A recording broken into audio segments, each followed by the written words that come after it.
ಪುತ್ತಿಲ ಪರಿವಾರದ ಮತ್ತು ಹಿಂದೂ ಜಾಗರಣ ವೇದಿಕೆಯ ಮುಖಂಡರ ನಡುವೆ ಮಾರಾಮಾರಿ ನಡೆದ ಘಟನೆ ಪುತ್ತೂರಿನ ಮುಕ್ರಂಪಾಡಿಯಲ್ಲಿ ನಡೆದಿದೆ.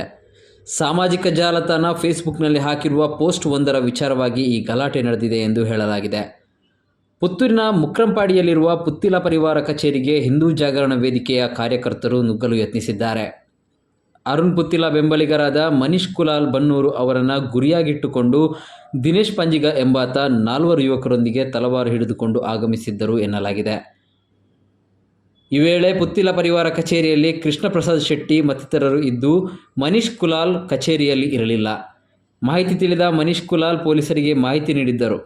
ತಕ್ಷಣ ಪೊಲೀಸರು ಘಟನಾ ಸ್ಥಳಕ್ಕೆ ಆಗಮಿಸಿ ಯುವಕರನ್ನು ವಶಕ್ಕೆ ಪಡೆದುಕೊಂಡಿದ್ದಾರೆ. ಈ ಹಿನ್ನೆಲೆ ಪುತ್ತೂರು ಠಾಣೆಯ ಮುಂದೆ ಹಿಂದೂ ಜಾಗರಣ ವೇದಿಕೆ ಹಾಗೂ ಪುತ್ತಿಲ ಪರಿವಾರದ ಕಾರ್ಯಕರ್ತರು ಜಮಾಯಿಸಿದ್ದಾರೆ. ಪರಿಸ್ಥಿತಿ ಸ್ವಲ್ಪ ಬಿಗುವಿನಿಂದ ಕೂಡಿದೆ ಎಂದು ಹೇಳಲಾಗಿದೆ. ವಾಟ್ಸಪ್ ಗ್ರೂಪ್ನಲ್ಲಿ ನಡೆದ ಚರ್ಚೆಯ ಕೋಪದಲ್ಲಿ ಈ ಕೃತ್ಯ ನಡೆದಿದೆ ಎನ್ನಲಾಗಿದ್ದು, ಹಾಡಹಗಲೇ ತಲವಾರು ಹಿಡಿದುಕೊಂಡು ಸಾರ್ವಜನಿಕರಲ್ಲಿ ಆತಂಕಕ್ಕೆ ಕಾರಣವಾಗಿದೆ.